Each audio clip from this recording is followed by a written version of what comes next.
할렐루야 328장으로 찬송하겠습니다. 328장 찬송입니다. 너 주의 사람아 헛된 일 버리고 마음과 뜻과 힘 다해 왕의 왕 섬기라. 너 주의 사람아 그날을 기다려 죄악의 밤을 이기고 새 아침 맞으라. 너 주의 사람아 교회는 부른다. 할 일이 많고 많으니 다 나와 일하라. 너 주의 사람아 충성을 다하여 십자가 높이 들고서 발자취 따르라. 아멘. 오늘 함께 나눌 하나님 말씀은 구약성경 사무엘하 15장 1절에서 12절까지 말씀입니다. 사무엘하 15장 1절에서 12절까지 구약성경 486면에 있습니다. 이 말씀을 제가 봉독하겠습니다. 그 후에 압살롬이 자기를 위하여 병거와 말들을 준비하고 호위병 50명을 그 앞에 세우니라. 압살롬이 일찍 일어나 성문 길 곁에 서서 어떤 사람이든지 송사가 있어 왕에게 재판을 청하러 올 때에 그 사람을 불러 이르되 너는 어느 성읍 사람이냐 하니 그 사람이 대답하여 이 종은 이스라엘 아무 지파에 속하였나이다 하면 압살롬이 그에게 이르기를 보라 내 일이 옳고 바르다마는 내 송사를 들을 사람을 왕께서 세우지 아니하셨다 하고 또 압살롬이 이르기를 내가 이 땅에서 재판관이 되고 누구든지 송사나 재판할 일이 있어 내게로 오는 자에게 내가 정의 베풀기를 원하노라 하고 사람이 가까이 와서 그에게 절하려 하면 압살롬이 손을 펴서 그 사람을 붙들고 그에게 입을 맞추니 이스라엘 무리 중에 왕께 재판을 청하러 오는 자들마다 압살롬의 행함이 이와 같아서 이스라엘 사람의 마음을 압살롬이 훔친지라. 4년 만에 압살롬이 왕께 아뢰되 내가 여호와께 서원한 것이 있사오니 청하건대 내가 헤브론에 가서 그 서원을 이루게 하소서. 당신의 종이 아람 그술이 있을 때에 서원하기를 만일 여호와께서 반드시 나를 예루살렘으로 돌아가게 하시면 내가 여호와를 섬기리이다 하였나이다. 왕이 그에게 이르되 평안히 가라 하니 그가 일어나 헤브론으로 가니라. 이에 압살롬이 정탐을 이스라엘 모든 지파 가운데 두루 보내 이르기를 너희는 나팔 소리를 듣거든 곧 말하기를 압살롬이 헤브론에서 왕이 되었다 하라 하니라. 그때 청함을 받은 200명이 압살롬과 함께 예루살렘으로부터 헤브론으로 내려갔으니 그들은 압살롬이 꾸민 그 모든 일을 알지 못하고 그저 따라가기만 한 사람들이라. 제사 드릴 때 압살롬이 사람을 보내 다윗의 모사 길로 사람 아히도벨을 그의 성읍 길로에서 청하여 온지라. 반역하는 일이 커가매 압살롬에게로 돌아오는 백성이 많아지니라. 아멘. 우리가 요즘 살펴보는 말씀들의 줄거리들을 배경들을 좀 살펴보면 암논을 죽이고 도망갔던 압살롬은 이제 예루살렘으로 돌아와서 도망갈 때로부터 따져보면 5년 만에 아버지 다윗과 상봉을 하게 됩니다. 그러나 이 다윗은 압살롬에게 왕위 계승에 대한 확답을 주지 않았고 또 압살롬의 마음을 불편하게 하면서 압살롬은 점차 불만이 커져갔고 또 야망이 커져가기 시작을 합니다. 그래서 반란을 준비하면서 스스로 왕권을 취할 준비를 하게 되죠. 친위 부대를 조직해서 호위를 받고 백성들의 마음을 얻기 위해서 아버지 다윗에게 재판을 받기 위해 오는 사람들의 마음을 가로채서 그들의 가려운 데를 긁어주는 식으로 환심을 사게 만듭니다. 이렇게 왕이 찬탈 모의를 준비해온 압살롬은 다윗에게 자신을 헤브론으로 좀 가게 해달라, 하나님께 서운한 것을 갚으려 한다 하면서 허락을 받고 헤브론으로 가서는 스스로 왕이 되는 것을 선포하게 되죠.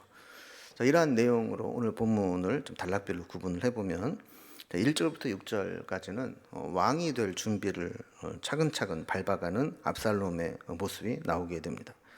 7절에서 9절까지는 이제 왕이 되도록 헤브론으로 건너가게 되는 압살롬의 모습이 나오게 됩니다.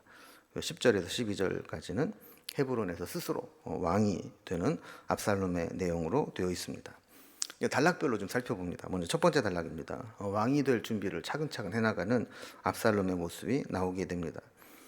다윗과 압살롬의 재회는 진정한 회개와 사면에 의한 정상화된 만남이 아니라 사실 좀 애매한 상황이었죠.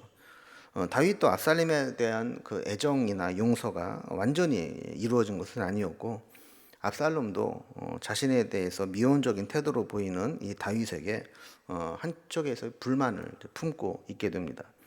결국 압살롬은 그 불만을 반역으로 표출하게 되죠. 압살롬은 반역을 위해서 세 가지를 철저하게 준비하는데, 하나는 군사적인 것으로 호위병들을 모으고 군대를 조직하는 일이고, 두 번째는 민심을 흡수해서 자기 편으로 여론을 돌리는 일이었고, 세 번째는 다윗의 모사였던 아히도벨을 자기 편으로 포섭을 하게 된 겁니다. 자, 먼저 첫 번째 군사적 준비입니다. 1절을 보면 그 후에 압살롬이 자기를 위하여 병거와 말들을 준비하고 호위병 50명을 그 앞에 세우니라 그랬습니다. 병거와 말들을 준비했다. 군대를 준비했다라는 거죠. 그리고 호위병을 준비하면서 차기 왕권의 계승자임을 과시하면서 쿠데타를 위한 군사적 준비를 마치게 됩니다. 두 번째, 반역을 일으킬 준비는 백성들의 민심을 훔치는 겁니다. 그래서 2절에 보면 압살롬이 아주 일찍 일어나서 성문 길 곁에 서서 송사를 가지고 왕에게 재판을 받기 위해 오는 자들을 가로채는 장면이 나오게 됩니다. 그 사람들의 마음을 훔치기 위해서 일부러 다윗에 대해서 아주 험담을 하면서 부정적 인식을 심게 되고 자신을 부각시키게 되는 거죠. 그래서 어느 집 하냐 이렇게 물어봐서 사람이 어디 사람입니다 라고 이렇게 대답을 하게 되면 3절에 있는 말과 같이, 그래 내 일이 옳고 바르긴 하지만 우리 아버지 다윗은 네 송사를 잘 들어줄 만한 사람을 세우지 않았어, 이렇게 이야기를 하는 거죠. 그러면서 아주 친절하게 대해주면서 백성들의 마음을 훔쳐가기 시작합니다. 4절에 보면 압살롬 자신이 재판관이 되어서 자신에게 오면 정의를 베풀어 송사를 들어주겠다, 이렇게 하면 사람들의 마음을 사로잡아 갑니다. 게다가 아주 겸손한 척하면서 백성들에게 다가가죠. 그래서 5절에 보면 사람이 가까이 와서 그에게 절하려 하면 압살롬이 손을 펴서 그 사람을 붙들고 그에게 입맞추니 그랬습니다. 그러니까 왕자의 신분이었기 때문에 사람들은 당연히 엎드려서 절을 할 수밖에 없었지만, 그럴 때 압살롬은 권위주의를 내려놓고 아주 친밀하게 그 사람의 손을 붙잡아주고 또 그의 입에 입을 맞춰주면서, 그의 볼에 입을 맞춰주면서 아주 가까이 다가간 척을 하죠. 마치 정치인들이 선거철만 되면 우리는 머슴이라고 일꾼이라고 하면서 절을 하고 겸손한 척하는 것과 마찬가지로, 그러면서도 선거가 끝나고 나면 또 달라지게 되죠. 압살롬도 그랬다는 겁니다. 백성들 앞에 아주 권위주의를 내려놓고 겸손한 척하면서 그들의 마음을 얻었다는 거예요. 그래서 6절에 보면 이스라엘 무리 중에 왕께 재판을 청하러 오는 자들마다 압살롬의 행함이 이와 같아서 이스라엘 사람의 마음을 압살롬이 훔치니라 그랬습니다. 결국 다윗 왕에게 가야 될 존경과 신뢰를 중간에서 다윗과 이간질을 시키면서 백성들의 마음을 훔치게 되었다라는 겁니다. 은밀한 술책으로 백성들의 마음을 현혹시켜서 자기 편으로 끌어들이는 거죠. 우리도 다른 사람에게 돌아가야 될 존경과 또 다른 사람이 받아야 될 칭송을 가로채는 그런 일들이 있어서는 안 될 겁니다. 두 번째로, 이제 왕의 쿠데타를 반역을 일으키기 위해서 헤브론으로 가게 되는 압살롬의 모습이 나오게 됩니다. 성경을 보면 이렇게 백성들의 마음을 훔친 지 4년이 지납니다. 여론을 통해서 이제는 압살롬이 다른 사람들의 마음을 자기 편으로 많이 돌리게 되었죠. 그래서 이제 쿠데타를 일으키기 위해서 이제 시작을 합니다. 7절을 보면 4년 만에 압살롬이 왕께 아뢰되 내가 여호와께 서원한 것이 싸우니 청하건대 내가 헤브론에 가서 그 서원을 이루게 하소서라고 이야기를 합니다. 그 헤브론에 가서 하나님께 서원한 것 지켜야 될 것이 있으니까 다녀오게 해달라라고 요청을 하는 거죠. 그러면서 이제 8절을 보면 이 서원이 압살롬이 나중에 그술의 망명 생활을 하게 될 때 내가 하나님의 은혜로 예루살렘으로 돌아가게만 해 주신다면 내가 이렇게 하겠습니다라고 여호와를 섬기겠다고 서원한 내용이라고 설명을 하는 겁니다. 그러자 9절에 보면 왕이 그에게 이르되 평안히 가라 하니 그가 일어나 헤브론으로 가니라 그랬습니다. 다윗도 신앙이 있는 사람인데 그 아들이 하나님께 서원하고 서원한 것을 갚으러 가겠다 그러는데 막을 이유가 없는 거죠. 자, 그러면 왜 이 압살롬은 반역의 장소로 헤브론을 택했을까? 헤브론은 다윗이 왕으로 기름 부음을 받은 곳이고 통일 왕국을 이루기 전에 7년 반 동안 남부 유다를 중심으로 나라의 왕이 되었을 때 수도로 삼았던 곳입니다. 근데 문제는 다윗이 나라 전체 이스라엘 전체를 통일한 후에 수도를 예루살렘으로 이렇게 옮기지 않습니까? 자, 그렇게 되면 어디에 사람이 다윗에게 가장 많은 불만을 품겠습니까? 어떻게 보면 수도를 빼앗긴 헤브론 사람들이 가장 다윗에게 불만을 품을 수 있는 겁니다. 우리가 뭐 지난 정권에서도 이렇게 부동산 문제가 막 폭등하게 되었을 때 집을 사지 못한 사람들이 막 불만을 품었던 것과 마찬가지로 이미 그 수도 헤브론에 살고 있었던 사람이 수도를 옮겨버리니까 그 수도를 옮기고 간 이 다윗에 대해서 불만이 생길 수밖에 없었던 것이죠. 그래서 압살롬은 이 다윗이 수도를 옮기면서 불만을 품은 자들을 규합하면서 반란을 일으키려고 했던 것이죠. 또 헤브론을 반란의 본거지 삼은 또 하나의 이유가 있습니다. 헤브론은 이제 다윗의 정치적인 본거지입니다. 정치적 본거지에서 다윗을 사장시켜 버리게 되면 다윗은 완전히 재기할 힘을 상실해 버리고 마는 것이죠. 그래서 이 압살롬은 하나님께 서원을 갚으러 간다고 다윗을 속이면서 안심을 시킨 후에 결국 헤브론에서 반역을 일으키고 왕이 되는 겁니다. 압살롬은 뭐 정직하지도 못했고 또 계획하는 바가 선하거나 의롭지도 못했습니다. 심지어는 자신의 욕망을 이루기 위해서 서원 기도를 한다. 그러면서 하나님을 이용하기까지 했던 거죠. 하나님은 우리가 이렇게 이용할 분이 아니고 이렇게 우리가 만홀히 여길 만한 분도 아닙니다. 우리도 우리의 신앙이 자신의 욕망을 이루기 위한 수단과 도구가 되어서는 안 됩니다. 하나님은 우리의 경배의 대상이 되시고 우리가 섬길 뿐이지 우리가 하나님을 이용해서 우리의 목적을 이루려고 해서는 안 된다는 교훈을 주고 있습니다. 이제 마지막 세 번째 단락을 보면 이제 드디어 이제 압살롬이 헤브론에서 스스로 왕이 됩니다. 이렇게 아버지 다윗과 하나님을 속이고 헤브론으로 올라간 이 압살롬은 본격적으로 반역을 꾀합니다. 10절에 보면 이 압살롬이 정탐을 이스라엘 모든 지파 가운데 두루 보내 이르기를 너희는 나팔 소리를 듣거든 곧 말하기를 압살롬이 헤브론에서 왕이 되었다 하라 하니라 그랬습니다. 압살롬이 헤브론에서 정탐을 이스라엘 모든 지파에 보냈다 그러는데 이 정탐이라고 하는 사람은 압살롬의 이 반역, 이 거사를 준비하면서 각 지파별로 발로 뛰면서 행동대원 역할을 했던 사람들입니다. 이들은 이스라엘 전국으로 흩어져서 다니면서 여론을 파악하고 압살롬이 왕이 되어야 된다라고 하는 이 여론을 형성하면서 반대하는 자들이 누구인지 발본색원하기 위한 작업을 했던 사람들이죠. 그래서 어느 정도 이제 여론이 다윗에게서 압살롬으로 돌아섰다라고 판단을 하게 되면 중앙에서 나팔을 불어서 거사를 알리게 됩니다. 행동대장들 역할하는 이 정탐들이 압살롬이 헤브론에서 왕이 되었다 선포하면서 이제 나라의 주권을 바꾸려는 그런 일들을 했던 것이죠. 11절에 보면 그때 청함을 받은 200명이 압살롬과 함께 예루살렘으로부터 헤브론으로 내려갔으니 그들은 압살롬이 꾸민 그 모든 일을 알지 못하고 그저 따라가기만 한 사람들이었더라 그랬습니다.